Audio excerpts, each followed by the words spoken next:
sor beni. Gündüzlere sığdıramam, özlemin baştan aşar. Bu cefayı hak ettim, ihmal eder yar beni. Gündüzlere sığdıramam, özlemin baştan aşar. Bu cefayı hak ettim, ihmal eder yar beni, yar beni.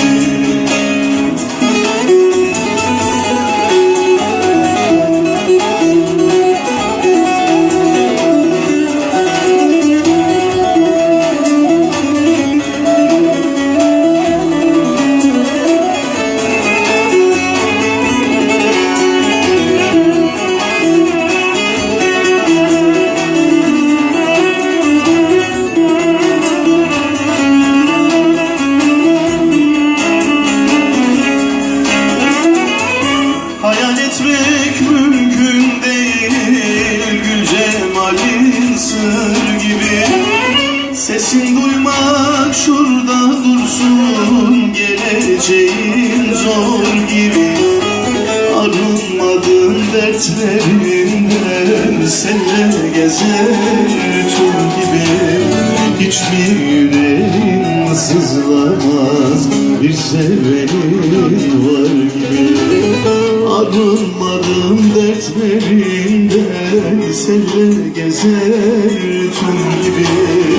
Hiçbir yüreğin sızlamaz, bir sevenin var gibi, var gibi.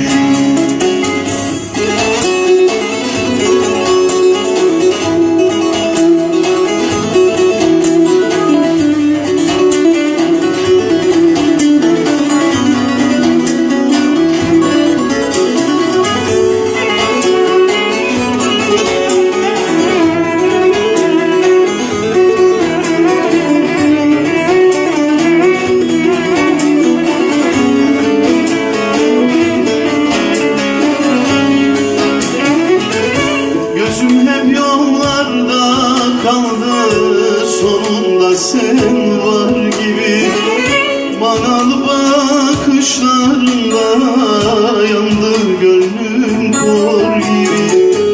Gözler kipriğe yalvarır, gören geldi der gibi. Yemin ettim dönmemeye, bir gelin var gibi. Gözler kipriğe yalvarır, gören geldi der gibi. Yemin ettim dönmemeye, bir